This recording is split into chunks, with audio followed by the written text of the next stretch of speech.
but one of my students in the last section wanted to do Bank of America. I think she was interviewing with them. So I said, fine, we'll do Bank of America. Why does she get to choose? Because I asked the whole class what bank they wanted to do, and nobody said anything except for her. So it's a group thing.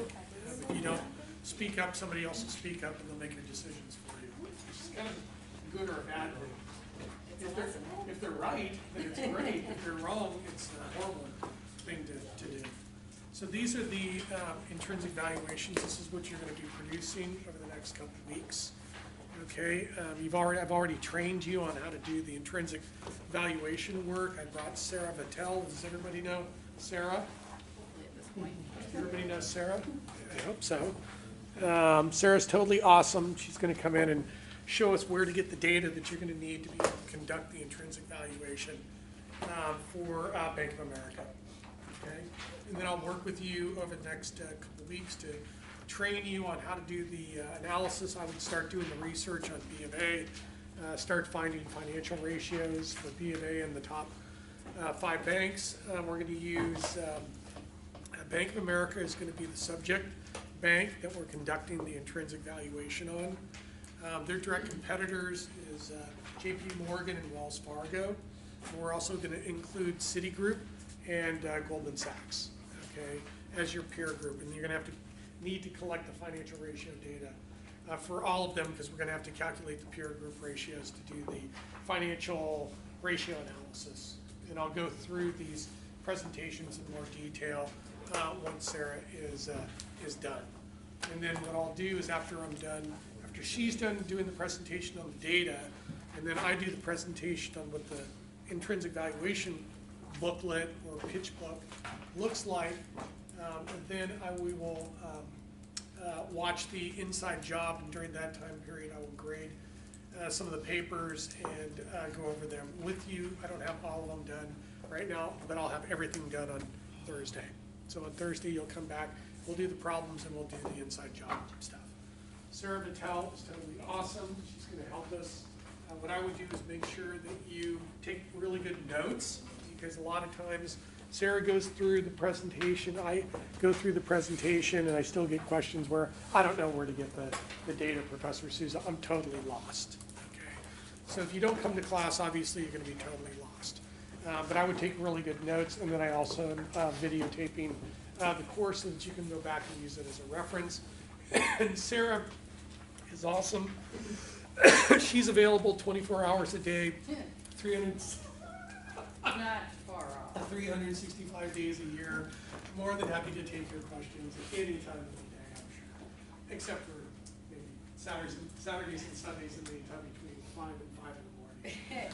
Worst thing I ever did was somehow one of the faculty members here got my cell phone number, and I got a text message on Saturday during break when I was in Seattle. I was like in between curling matches. It's like, no one's at the library to help me. I'm like, I know, we're on break. We are allowed to go on break. And it was still really hard for me not to like just go find the answer. I'm like, wait, no, boundaries. But no, there is a librarian here most of the time, whether me or someone else who knows how to do this. So if you forget something, can't find something, that's what we're all here for. Actually, right after this, I have a meeting with the rest of the librarians, and I'm going to remind them of all of everything that I showed you so that everyone's on the same page. I usually do this also for the Masters in Finance students and the MBA students, and a lot of them look at me like, well, I've been in the industry for a long time. I know how to find the information. Why are you here? Like, well, where do you find the information? They're like, well, the Edgar filings and all the other filings. I'm like, how long does that take you? Well, it's a long time. Like, Mergent, one stop, all the data you need. Wait, what? So that's what I'm here to show you. Not necessarily that you can't find this information other places, but here's the most effective and efficient way to do it. And that's what we're all about, effective and efficiency, because who's got time for that? So on the library homepage, hopefully you all are very aware of this page by now. Go to the research guides, and the one you'll want is still under business administration, so business and then business administration. I didn't make a special page for finance because there's just a lot of repetitive information, and just trying to teach everyone to go through the main business portal. Mostly because you can find everything you need. Sometimes sometimes you have to expand out from exactly, oh, I just need data. Well, maybe you need an article that will talk about the data. So from this page, you can go to find the business articles. You can see what's up, what Bank of America is doing. You can see it in the news. You can see if there's any case studies about Bank of America. But mostly for this class, what you're going to need is company information, the investment stock market information, and then also the industry information as well. So we'll go back to those. Hopefully you've seen some of these databases before. Hopefully you've used some of them before, but in case you haven't, here they are again. Yeah, we're all about efficiency here. First one, capital M, Mergent Online. That is the big one. That's the one that actually, we could cancel it and I could buy myself a new car. It's our most expensive database and it's worth it, mostly for your time and efficiency. This is the same kind of data, the FTSE, Russell, Mergent, Moody's. It's got a million different names, and it's mostly the data feed that a lot of big companies use in their internal intranets where they get data fed to them all the time. So if you go work at a giant finance firm, you're going to have Mergent data. It may not be called that, but it's the same data. This collects into one place all of the information that public companies have to report by law. So yeah, you could go to all their Edgar filings, you could go to their website, download their annual reports, dig through all of that. Or you could come to Mergent, type in their ticker. It's best to know their ticker, so Google that, find out what their ticker is. Bank of America is BAC. I'll give you that hint right now. Click on the Bank of America Corp, and here you go. So this is like the home page of Bank of America with everything you need to know in one spot. So it gives you everything up here. It has right here this quick information. It has a PE ratio, but I'll show you how to find that a little bit later. Right here, you see the fun stuff. You can see the key executives. If you've looked through your book, your sample books, you'll see there's a section there to do to share information about executives. Here you go. If you click on the name of one of your executives, you'll see more information. So you'll see a picture. Usually they'll have a photo of the person. Information about when they came, what they did before, what university they went to, what boards they're on, who they are. I mean, what kind of background does this person have? It'll also have compensation history. So see his salary was $1.5 million, not bad. Total compensation was actually 22.7. So it's good to be that guy. He's got a lot of money. Also, if you scroll down to the bottom, you'll see all the transactions they've had from insider holdings. So how much stock they have, how much is changing hands. So they have to report that. Mergent collects it. It's very new. Look at that. Like a couple days ago, he did something. He OE'd. What does it OE? The options exercised. So he exercised some options just a few days ago. In the executives tab, so that one just shows you like 4 or 5 of the top ones. You can see all of the main key executives, those key officers. So if you need more than those, you can see these other ones. I heard from the other class the advice, don't worry about the board or the directors, the board of trustees, the board of directors, the committees. Don't worry about those. They're kind of figureheads. How'd you say, they rubber stamp whatever. Yeah, we need people that actually generate revenue for the company and their divisional lines. Yeah, the officers are the ones who are doing the work, so focus on them. Click on their names, you'll get to see more information. No women in this one. Challenge for you all. The other information here, you can also see the company financials, and this is why it's all in one place and this is super easy for you. I'll show you some quick things. I probably showed you this before if you've been in other classes. You can look at the balance sheet, or you can look at the income statement, the retained earnings, cash flow, or since I can never remember what's in what, I just go to all sections. It also defaults to 5 years. 5 years is a pretty standard, but you can also go further back. So you can do 15 years or all years available. So really old companies, like I think Wells Fargo, hasn't changed that much, and it goes back to like 18-something, or 19-something when they had to start reporting.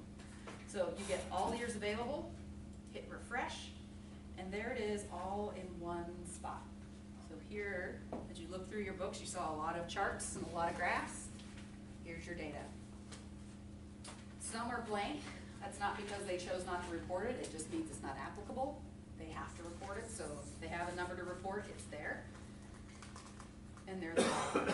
So if you're looking for a specific thing like earnings per share, you can do the Control F and look for earnings in that long list of things.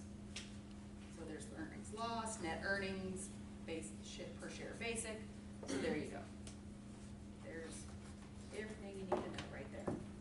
Earnings per share, loss diluted, and it goes back, this one goes back to, I think we saw 1982.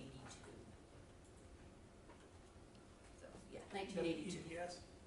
The EPS, and that's so that's earnings per share, right? That's the basic. Yeah. So there's earnings per share, basic. Okay, we're gonna need that.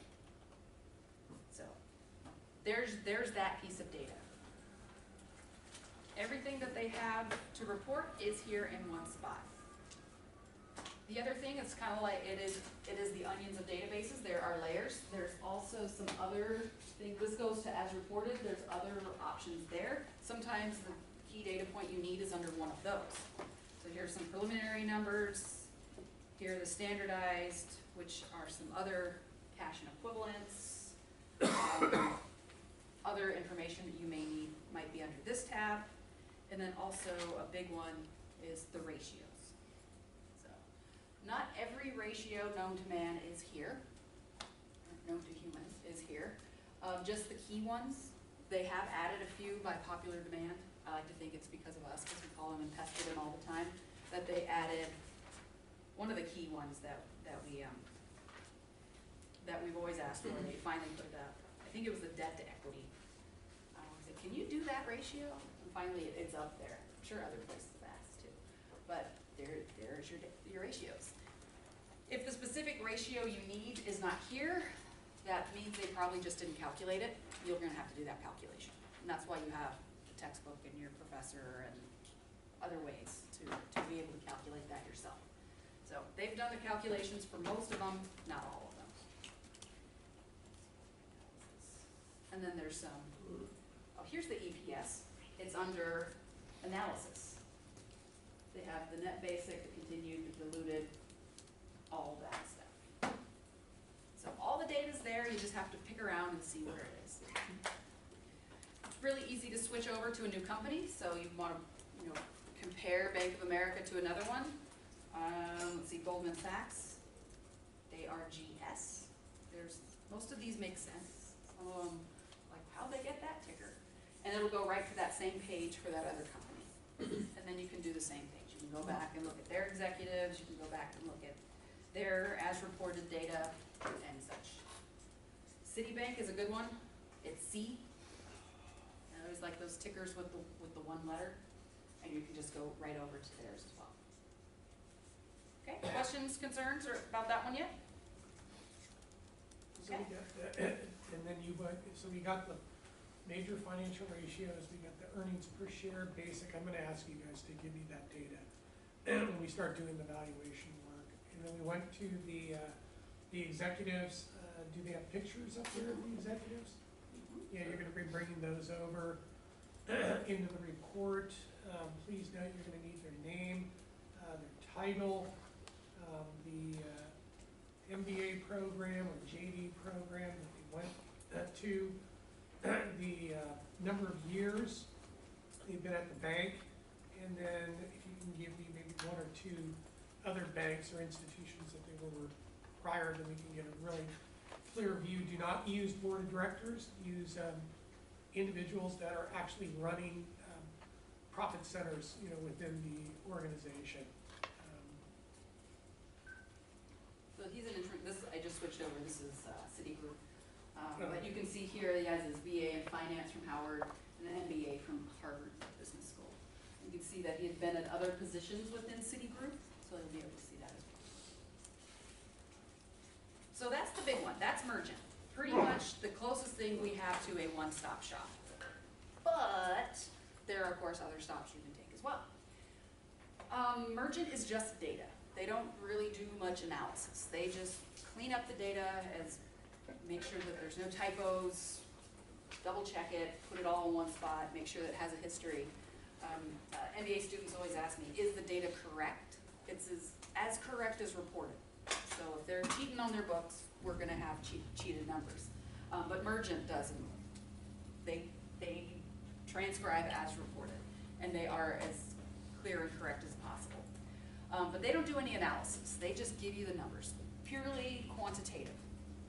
DMB Hoovers is a little bit different. They have, in addition to the quantitative information, they have a team of analysts who do some qualitative as well. So it's sometimes good to see what an analyst has said. So DMB Hoovers is great for that. You'll get a lot of these pop-ups, just ignore them. I wanted to get rid of them, but not been able to write that out of our contract. So just click out of those annoying things. So this is gonna give some of the same stuff. So it's got basic financials. You can see here, it's got or under the advanced, there's more company financials. Should be the same exact data as Merchant because again, it is as reported. You can also see the triggers, so you can see what kind of news is really matters. Triggers are like if a CEO steps down or a new product has been invented or some legislation change, something that really matters to investors. You can also see some more qualitative stuff. So there's a SWOT analysis here. You can see what are some of the strengths, what are some of the weaknesses. This is according to their analysts. You may or may not agree. So you may come up with a list of different weaknesses. This isn't here to say just copy and paste, put that in your report. You want to really look at that and see if there's others that you might suggest as well. Just one analyst's opinion. And then they give you a little bit more information about all of that. All of this down here should be the same as Mergent, because it is the as reported information. You might be able to see some more, you can see the contacts, you can get a little bit more information about the people. There's that guy again. I think it's the same photo, but you can probably find some more information about him as well. So he has a JD from Notre Dame, and a AB or BA from Brown. So you got all that information as well. Sometimes you'll be able to find that on their websites, sometimes not so much. And you're certainly not going to get their salaries on their website. They don't want to advertise that. So those are the two big ones. That's under company information. That's going to save you time. That's going to be the efficient. Don't bother trying to get PE ratios or search Bank of America and financial ratios in Google. It's not worth your time. It's going to get old ones. It may not be correct. I believe once your professor told me he can always tell when you've used Yahoo Finance because the numbers are wrong, because they're just not quite up to date as quickly. Or weird Google search algorithms, it finds news right away, but it finds data slowly. So it's always going to be the spider crawled it 3 years ago and found the answer. It's going to be a 3-year-old answer and not your today answer. So I love Google, not the tool for this project. In investment and stock market information, we have 3 other tools that will be useful for you. Again, most of the data, the hard actual data, is going to be the same because it's what they've had to report. But you'll get some other types of things and maybe some other data points. Morningstar Investment Research Center, that's a really good one. This isn't looking at the company so much as it's looking at the investment opportunity. Is this something we want to invest in? A lot of this is available free online now. Morningstar, the other end, has opened up a lot of their data set to the public, but you're not going to get everything. So again, search by your ticker. Got Bank of America there, so looks very Yahoo Financy. So you're going to get a lot of the what's happening today. The market's still open, I do believe. Yeah, so it's 241, so it's still open. But you're going to get some more qualitative stuff as well. So this is a 3-star rated stock. I think it goes up to 4, might go up to 5. You can get the analysis.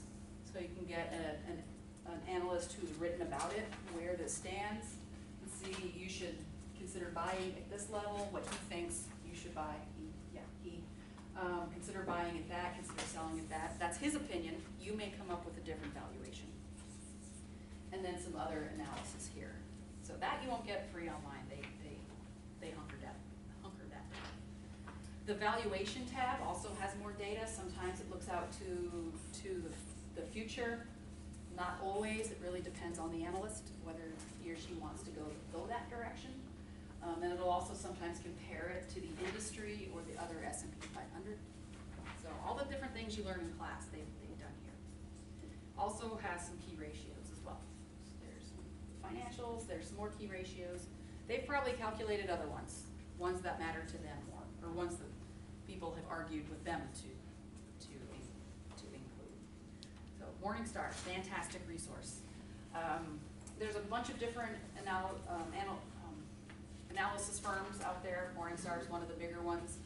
It's one that we found is really used heavily in the financial sector in San Francisco, so we're going local. This is the one that most of our advisory board has said, go Morningstar, so they're great. They like to come out and do user group meetings in San Francisco in January, because they're based in Chicago, so they want to get out of Chicago. They have great accents. I think they only hire people from Chicago. The other one, every time I call them, first thing they ask, how's the weather? Warmer. The other one is S&P, also known as Standard & Poor's, also known as Capital IQ, also known as Net Advantage. You'll see that in business a lot. Everything has at least 5 different names, and they market it at different names for different populations. So it's confusing, yes. This one looks super complicated. They were so proud of their new interface. Like, it's worse. But it looks more standard in what professionals are used to. You can look up your specific thing by ticker again. There's Bank of America, and again. Same information, but you might get new nuggets here and there. So definitely check them all out. They have, again, their own set of ratios that they've done. Will be some of the big ones, but look, they've got a lot more ratios. They're big on the ratios, so you may find yours there. The tear sheet is just the basic information. Probably won't find too much there. You'll see again the professionals. Who are they? You can find some more information about them. I gotta call them about that. It's done that to me twice today. It shouldn't. We subscribe, dang you. Let me go back to where it was. So if that happens, just try reloading or going back. If it continues to happen, check in with the librarian. But there's some other stuff there as well. So play around with that. The last one worth mentioning here is value line. And if you're following along, don't follow here. We've only got like 3 simultaneous users, so if you all go there, we'll all get locked out. So let me just show you this one, and then use it on your own. This is a more based to the consumer, so a lot of public libraries have this. If people are like, I've got this money from my uncle who donated some and I want to invest it. What do I do? So it's more for the lay person, but it does actually very useful. We tried to cancel it because we got Morningstar and then they gave it to us for like 2 cents. I'm like, okay, we'll keep it. Look up your company again, but don't forget this one. I always shortchange value line because of that reason. Professionals don't use it. Why would we use it? It's a different set of analysts, so they'll have different answers sometimes. So this one's given a B+, even though it's given a 3 out of 5, which is a C rank. But it gives it a B+ overall. It projects. So far for Bank of America, value line seems to be the only one that projects. So they have decided they want to look into the future. The other ones, maybe it's too volatile and they don't want to go there yet. For whatever their reason, they haven't. This one has done some projections. So the earnings per share currently is 2.75, or no, they expect it to be next year, or the end of this year, 2.75. It expects it to be in, you can't see it on the screen, expects it to be in 2023, 3.25. We're going to need that data. So this seems to be the only one that's done this for this company. So those are the other big ones. Questions, concerns, gripes, or complaints? A lot of data, a lot of data. You can download all of these as Excel, so you can manipulate your columns. But what's good about Mergent is it downloads it as the full thing, so you can easily copy and paste, and they'll match up. But always watch that. Finally, you can't know your company without knowing your industry. If your industry is dying, your company is going to eventually die. So you have to compare it. How is my company, how is my bank going up against others in the field? How is that whole industry? First stop I always suggest is IBIS World, because this is one of the big market standards of industry analysis. For this one, something you can write in your notes, we looked up commercial banking. So commercial banking in the US, that's our industry. And there is that report. These are super great reports. They're really, really in-depth about where the industry is going, what barriers there are, what opportunities there are. They're super dense reports. They're about $6,000 to $10,000 each, but we subscribe so we don't have to pay for that. Every month they send me a usage report and what the retail value would be. I'm like, whew,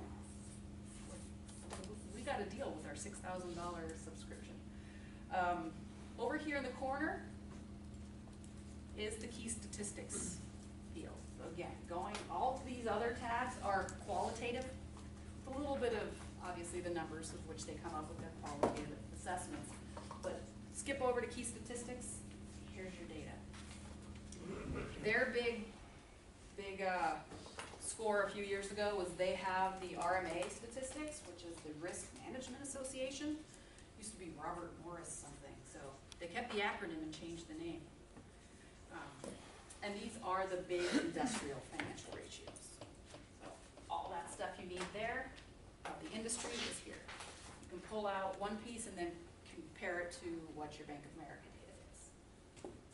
All in one easy spot, downloadable in Excel. And then all is right in the world. Other places you can get some industry information, DNB Hoovers as well. So if you look up Bank of America or Citigroup or whatever bank and click on their industry, you'll get the full industry reports. NetAdvantage, Capital IQ / Standard & Poor's / S&P / all of its other names also has really good industry stuff as well for the big industries. So this will be your other one. Don't worry too much about First Research. That one might be going away. So worry about those other three. And most of your ratios will be in IBIS World, but if not, we have other sources as well. So won't go too much into that. Just know that if you get stuck and you can't find it, ask us. There's that little button. Send us a quick chat message. You can call us, you can text us, or you can just walk in and say, hello, I am in Professor Souza's class, and we're doing our financial analysis of Bank of America, and I can't find this data, or where do I go to get this? We'll help you with that. So again, I'm going to go remind all of our librarians of where to go, just in case they've forgotten. We do this intensively once every semester, so it's financial management time. That's what we're here for. Give us work to do. Otherwise, I'm sitting there updating my bullet journal or Bored out of your mind. bored out of my mind. I was pretty bored the other day. And then I succeeded. I came in third in my fantasy hockey league. Yes. But I don't have my roster to update anymore, so that was what I would spend my time doing if no one was asking questions. And you are not paying me to do that. I should be doing that on my own time. So, company information, industry information, investment, stock market information. That is your new home. That will be the most efficient and effective way to get all the up-to-date, current, correct data that you need for this project. That's the professional ways of going about doing it. And this is where all the MBA students are like, oh, yes, exactly. Saved you some time. Questions, concerns, gripes, or complaints? You don't have enough data. We don't have nearly enough data. Although, depending on the finance faculty I talk to, sometimes we don't have enough data. Someday we'll get a Bloomberg terminal, and someday you'll know, some of you might know what that means, but someday we'll get a Bloomberg terminal. We need a really rich donor who wants to give us $50,000. That's not me, sorry. Or CompuStat, which would replace all of these, I think. Another $50,000. Business people really charge a lot. Okay, so you know where to find me. Happy happy hunting, happy valuating. Thank you. I mentioned right after the morning class, I went into another meeting with the provost, and we had smart water on the table. Someone said, "Oh, I'm going to need some of that." I just came from financial management. I feel smart. So, like Nice. all this data, I'm like, oh, I feel like a business person. Well, thanks, Sarah, that's awesome. And strangely enough, I'm starting to learn what it all means. Well, thank you again. Okay, so, have fun.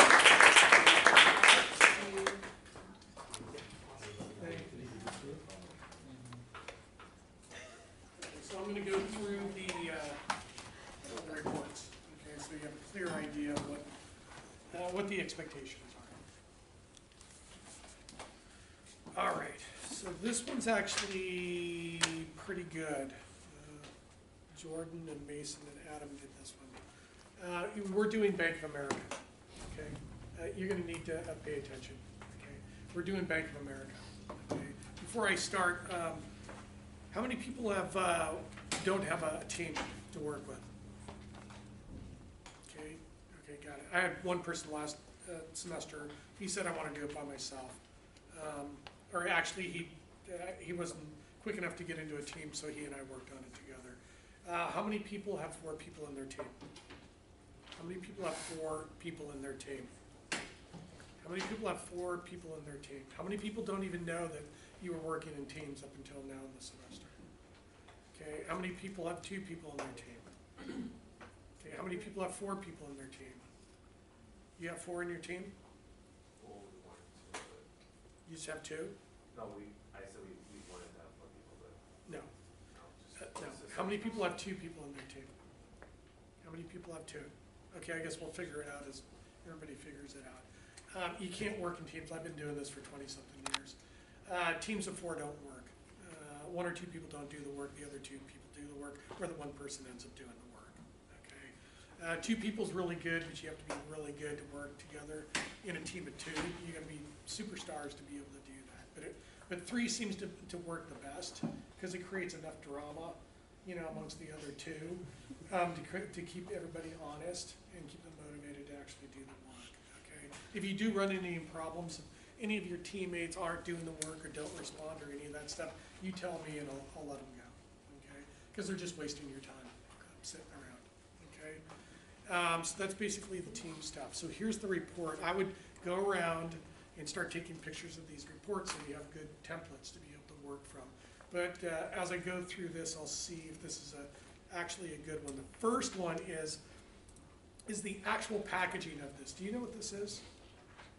This is a deck, okay? This is a pitch book, okay? You're not going to be using multiple choice exams or exams in the real world. You're going to be using this stuff. You're basically going to be given problems that you're going to have to figure out, either in teams or by yourself, on how to solve. Then once you've solved it, you're going to have to put it into a mini report. You're going to have to put the report into a mini presentation. This is the deck. This is the pitch book, okay? This is used in investment banking and equity research. It's used in pitching potential clients, for legal work, for accounting work.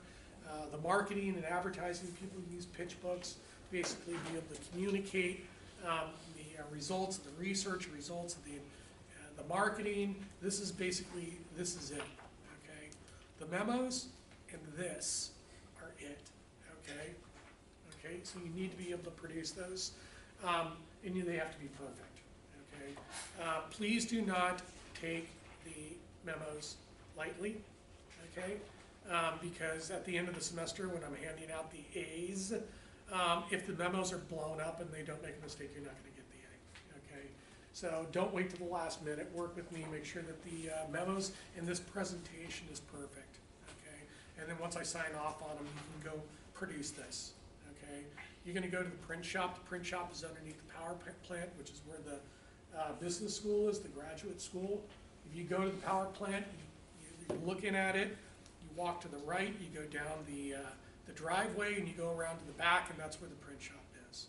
I will probably call them today or tomorrow to make sure that they have plenty of production materials for you to be able to bind your presentations, and they need to look like this, okay? Don't make up your own, don't slap it together at the last minute, Because what's gonna happen is when you go work someplace, they're gonna have standards in which everything is gonna need to be produced. This is the standard in which this should be produced, okay? Because I read hundreds of these things. So they need to look like each other, the same quality, with the same formatting, okay? It makes it very efficient for me to review them. Particularly when you come in and do the presentations, I will be reviewing and giving you comments on your PowerPoint presentation so I can give it back to you so you can go make the corrections, so you can show it to me again before I say, oh, this is perfect, go to the print shop, produce it. What I would do too is I would produce, which my students never do, they only produce one copy.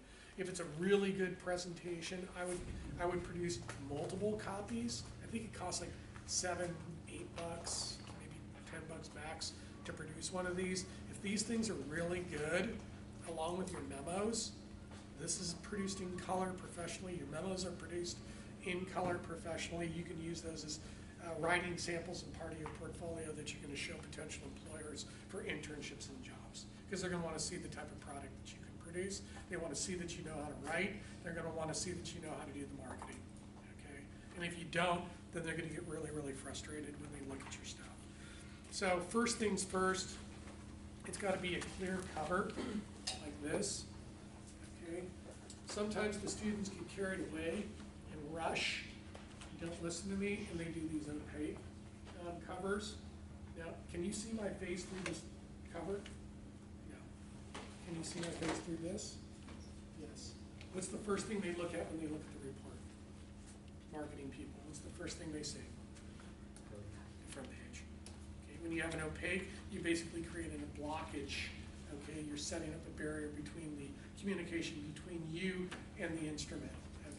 So it's really important that you have a clear cover. You have to have a black wire covered binding, just like this, and I will make sure they have this stuff, okay? Do not deviate from the formats, okay? Every semester I have at least 2 or 3 students that will use some weird binding concoction and it goes right into the garbage can, okay? Because I can't use it, okay? It's not the standard, okay? So it's gotta be the standard, and you gotta have a black back. Clear cover, black wire binding, black back, okay? Front page. On the front page of your presentations, what does it tell you? What does it communicate to the reader instantly? What? Exactly. What bank we're valuing, and what else does it tell you? Yeah, it gives you the analysis, gives you your intrinsic valuation, gives you the current stock price, and calculates the premium with your recommendation, and then your team. Okay? Do not put anything in this report or on this report that references St. Mary's or this class. Okay? I want to fool the interviewer to think that you produce this in a real life corporate environment. Okay? Or at a graduate level. Okay? Because most of the employers and most of the people would look at these things and say, wow, that's really amazing. What graduate program are you going to? No, this is produced by undergrads. They can do the same quality of work. So maybe you should think about my undergraduate students before you think about the grad students. They may actually do better work, okay? So we know right off the bat what it is. And the second is you have the overview, or the outline. What's the presentation gonna be about? And these presentations that you're making, what's the optimal time period to make a presentation? How long does it take to make an impactful presentation? How long does it take? All right, I'm going to give you up to 2 hours to do these presentations, and I'm sure we'll only get through maybe 2. How long does it take to make an impactful presentation? 1. What? 1 hour. Really? You're going to put me asleep within the first 5 minutes. So what's the optimal time period when you make an impactful presentation? No, 10 minutes is too long. 5 minutes. 5 minutes. If you go 8 minutes, you basically not being very effective in your communication skills. And if you go 10 minutes, you haven't even prepared to do the presentation. You're reading every single piece of data in the presentation, boring everybody in the process. You're not guiding them through. You're not giving us the major takeaways. You don't know what you're doing, or you didn't know what you were doing, and you don't know how to communicate. Okay? It takes 5 minutes with 2 minutes of Q&A. So if you go 8 to 10 minutes, it becomes a little too long, okay? Second thing, a little background on the firm, okay? Some people like to do the mission. I just like the facts. Give me the facts about the firm. How big is it? When was it started? Maybe a mission statement, although I think mission statements are pretty boring. Where did it originate? Again, when you look at these presentations, you should probably have a presentation in front of you as a guide as you work through it, because these presentation materials are interactive, right? As I'm presenting, you're flipping through the presentation. That's what the board of directors does. That's what the investment committee does. That's what senior management does. That's what the client does when you're making these presentations, okay? So this is an interactive instrument, all right? The next thing, it might be a little bit out of order, but I think most of the presentations are in relatively good order. If they're not, then again, I throw them away. We have the SWOT analysis. Okay, I would probably put the leadership team, first, and then the SWOT analysis. SWOT analysis, strengths, weaknesses, opportunities, and threats. Actually, this presentation, this exercise is a mini capstone. You have to take your strategy class at the last semester of your program. We're doing that now, basically, is what we're doing. So you will be in a better position when you take that class after doing this part of my class. So you have the strengths, weaknesses, opportunities, and threats. You have the bank rankings, which basically right off the bat tells you who the competitors are that you're competing against and where the bank ranks by assets. Assets, either at the end of 2018, preferably, that's what I would use, audited annual financials of the total assets for the banks, okay? There's 5 banks. Our target bank is Bank of America, okay? Why are we doing Bank of America? Because I asked you, and I asked the other class, what banks they wanted to value. Nobody said anything except for one person. She said Bank of America, so now it's Bank of America, okay? If there was more interaction or more debate, we probably would have had a different bank, but we only have one person that responded. We should have had 14 people respond in a debate. So you give me this is actually a really good chart right here. It's nice and clean, it's spaced correctly, it's got trillions up here, it doesn't have trillions and all these dollar signs and a trillion, zeros next to it. It's really super clean, and right off the bat you know who's the #1 bank, okay? And again, you're using the same banks. So it's B of A against JP Morgan, Wells Fargo, Citigroup, and Goldman, okay? We don't have US Bank. We're not using them. So right off the bat, I not only know the competitive space, but I also know who the peer group is, okay? And you're gonna be using these trillions to basically add up and divide back to get the weights, to calculate the weighted average financial ratios for the peer group, to conduct the financial ratio analysis. Here are the business segments. So right off the bat, I can see from the org chart the organizational structure of the firm and where the profit lines are within the company, and what the percentage of revenues are that are generated from those profit lines, from those divisional or those product lines. This is extremely important to be able to conduct organizational analyses when you go for an interview or you look at a company, because it tells you where their comparative advantages are, and it also tells you how they compete against others within their space. Now we're doing the top 5 banks in the United States. Why would we do the top 5 banks? Because the top 5 banks control over 50% of the assets of the banking system. It's an oligopoly. It's a competitive monopolistic environment. Remember your microeconomics classes? So it's important. These are extremely powerful institutions. And if you understand these institutions and how to analyze them, it'll be easier for you to analyze other businesses, because not only are these complex institutions, but it gives you a framework on how to do the analysis. So that's a good chart right there too that I like. The next is the product and services. Okay.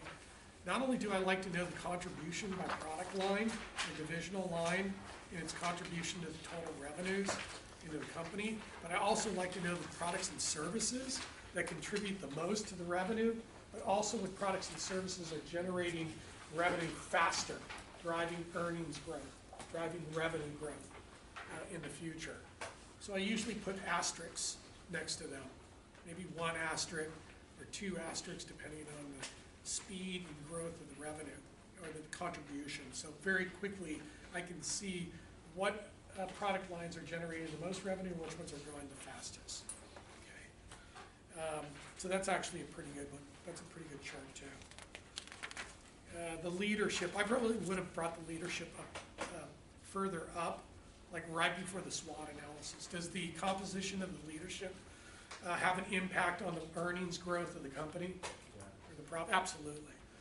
Does it depend on if the composition of the leadership team is made up of a diverse group of individuals or a homogeneous group of individuals? Does it matter if they went to Ivy League schools or not Ivy League schools? Yeah, all of those things are factors, okay? And a lot of these institutions are pretty dominated by white males, although over the last 10 years there has been some diversity that's been focused on, that has brought in different genders and race and individuals into the mix. So it's very quickly you can tell if the company is focused on diversity by who is running the top divisions within the organization. Also in the leadership team, do not be seduced and put in boards of directors. Boards of directors do not do anything within the organization except for rubber stamping the CEO policies. What you want are individuals that are actually running divisional lines that generate profit and revenue for the company. Okay? These are the leaders. What do I need to know? I need to know who they are. I need to know their title. I need to know where they did their MBA. Was it Harvard or Wharton or Stanford or something like that? I need to know where they worked before and how many years they've been with the bank. Okay, those are all the key metrics that I need to get a quick overview of the leadership and leadership style and culture of the company. When we get into the analysis, the first thing you need to do when you do fundamental securities analysis is to put together the financial ratios to assess the overall financial condition and position of the firm compared to the direct competitor, the peer group, and the industry. Okay, so you usually have 2 pages of financial ratios to get a large enough sample of financial ratios to conduct the financial ratio analysis. You're going to have the key metrics right here. ROE is one of the most important, along with ROA and net interest margin, asset turnover, and other types of metrics. Those ratios should be categorized too. This first column right here is going to be your target firm, which is JP Morgan in this case, although we're doing B of A. JP Morgan's direct competitor is B of A. And then you have the peer group. Okay, so you're going to have to collect, I'll show you how to do it. You got to collect the financial ratios for all the peers. And then you need to take their assets, sum them up, divide them back to get the weights, and calculate the weighted averages. Okay, so the weighted average ROE, ROA, turnover, those are the peer group ratios that you put right there. A lot of students don't know how to calculate weighted averages. Okay, so they just either fudge it or throw Wells Fargo in there or make something up or take the column out because it's just too complicated for them. You're going to need to know how to do that, and if you do it in Excel, it's really, really super easy. Okay, and then you have your industry ratios. And Sarah showed you where to get the industry ratios. You can use IBIZ or S&P to get those. You can use Mergent to get the industry ratios. Then what you're going to do is you're going to go basically row by row and start to code basically the financial condition, for the firm. So here, JP Morgan's return on equity was 9.8%, B of A was 6.8, the peer group was 8.3, and the industry was 7.6. Well, JP Morgan's ROE was significantly higher than B of A and significantly higher than the peer group, so we gave it an excellent condition. Okay, the conditions that you're going to give over here under condition are predetermined. You cannot make stuff up. You can't say, okay, this ROE was totally rad or bad or awesome or killer or whatever. You got to use excellent, good, above average, average, below average, or poor. Okay, those are the only ones that you use. All right. So then you go line by line and compare. What you're really comparing is the target firm to the peer group. And if they're blowing out the direct competitor and the peer group and the industry, it gets an excellent condition. If it's blowing out the peer group or doing it, above or at the peer group, it's going to be good. Okay, and the industry ratio is really just a marker. It doesn't really have anything significant in doing the evaluation, because these 5 banks are the top 5 banks within their industry segment, so they're the best run banks. So as you can see over here, excellent, good, good, good, good. So overall, based on these financial ratios and the financial ratio analysis that you conducted, you're going to get an overall financial condition position of good for these financial ratios. Then you're going to do it again with another set of ratios, okay, and do it again. So I should have a nice solid sampling to be able to get an overall financial position and condition of the firm, which is the first step in conducting fundamental securities valuation. Okay. The next one is the technical analysis. Technical analysis is your first step in conducting asset valuation. It's not an intrinsic valuation approach like perpetuity, Gordon growth, multiple and DCF, but it is a valid approach to trying to arrive at some stock price using trend. Okay, that's why we did that on the quiz. So this is actually a really good page right here. It's a 3-year chart. You got the support, you got the resistance, you got the breakouts, you got the trend lines.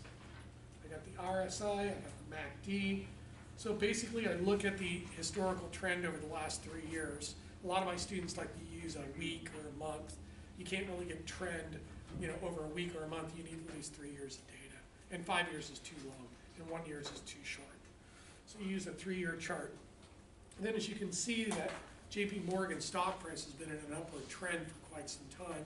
So what we do is we basically just extrapolate out, well, if the stock price would continue to trend to May 1st, 2020, where would the stock price be, just based on trend? And then we put that price that we come up with right here as the target price. And in most cases, the target price, unless the stock price has been trading sideways in a trading range or is in a downward trend, it's probably going to be higher than the current stock price, which means that it's going to trade at a premium in the future. So this is the first technical securities analysis of the valuation that you started in. And then we're looking for basically comments over here. Is the MACD RSI going up? Is there higher trading volume? Is there momentum in the stock? Just some technical comments over here along the side. So that kind of sets the stage. And then the next one is the first intrinsic valuation, which is your perpetuity approach. Over here, this is actually a really good presentation. It has basically the capital asset pricing model assumptions right here, and it determines the expected return on the equity using CAPM. Okay. Now, if you still don't understand what CAPM is, and you're going up and you're making the presentation, I'm going to ask you where you got the beta, and how you came up with the expected return, and how you came up with the risk-free rate, and how you calculated the expected return on the equity. I get a lot of time, it's like, I don't know, Professor Souza, to be honest. I don't know how to calculate CAPM.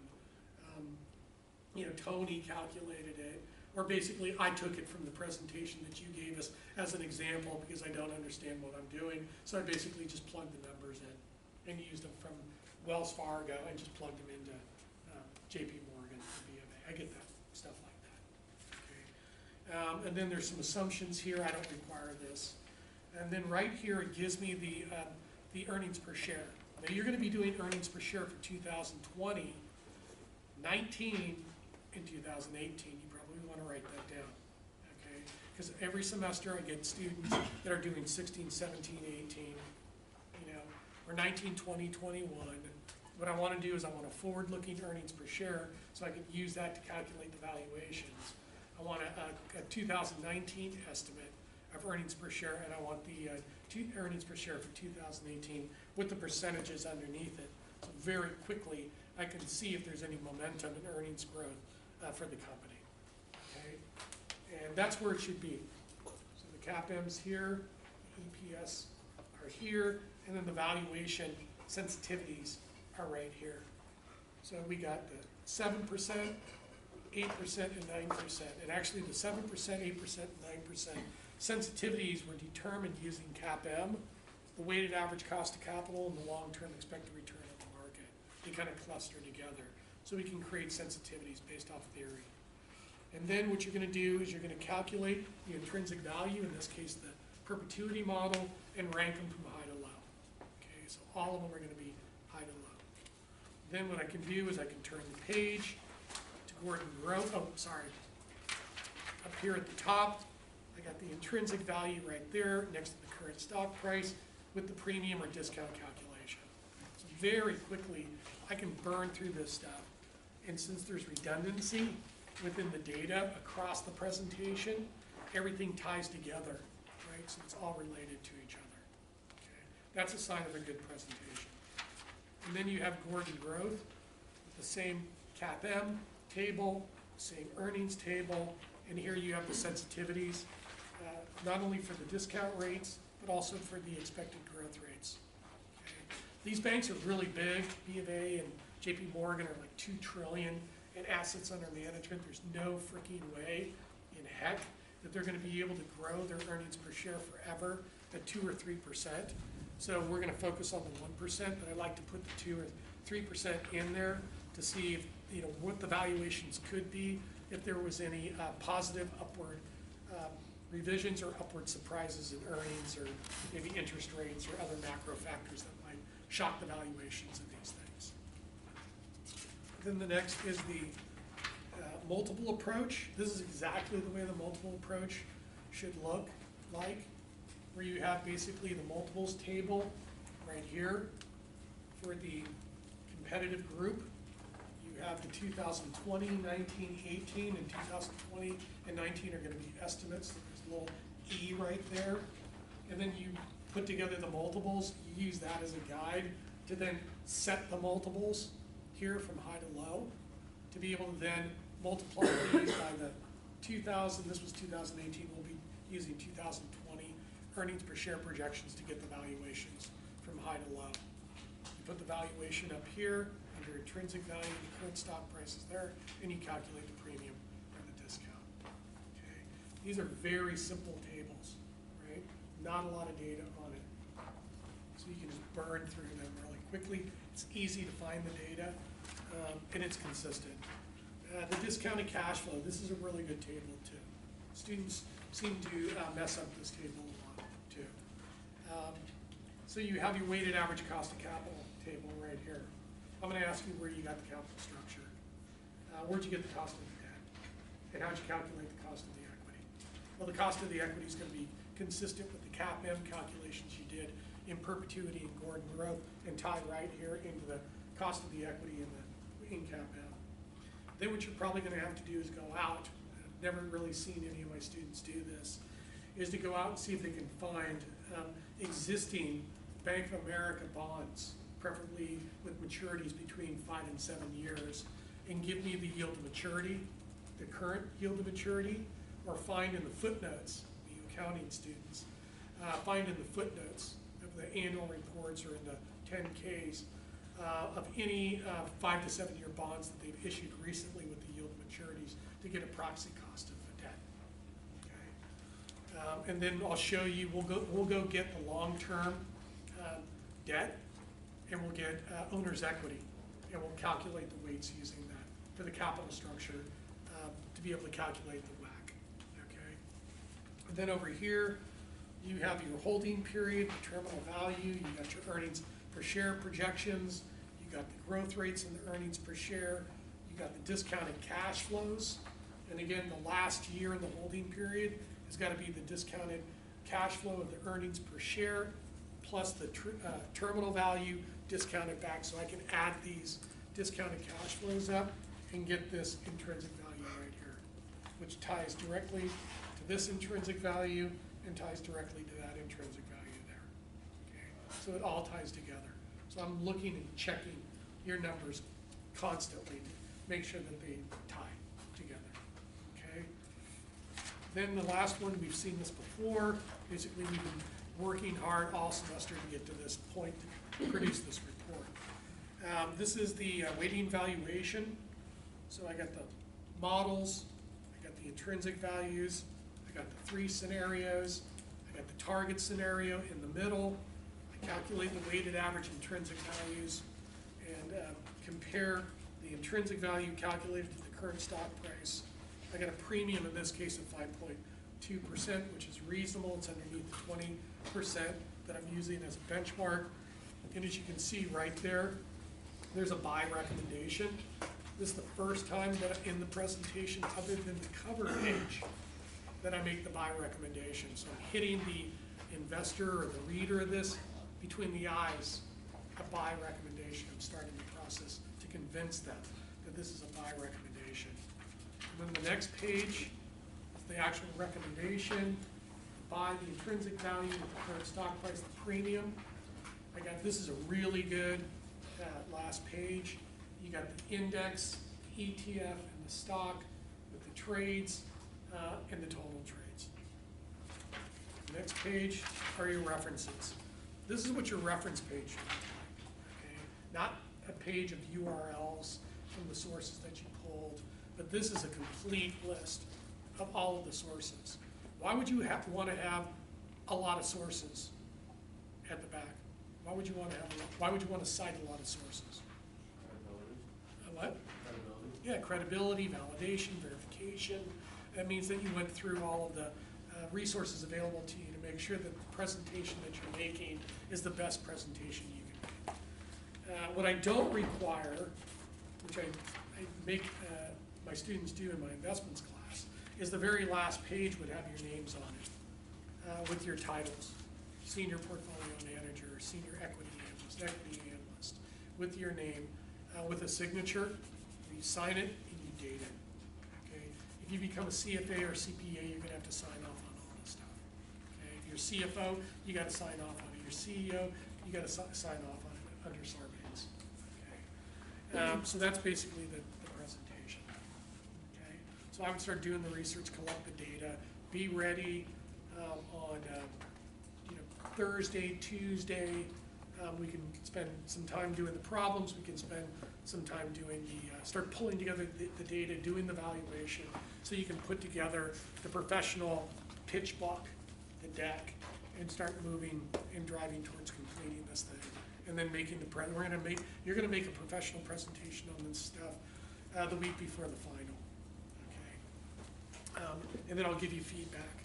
But I would put this thing together, get it in front of me as soon as possible, so I can give you feedback, so you can sign off it, go to production, and be done. Okay.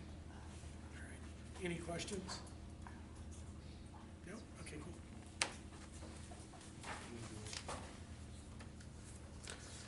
All right, so what we're going to do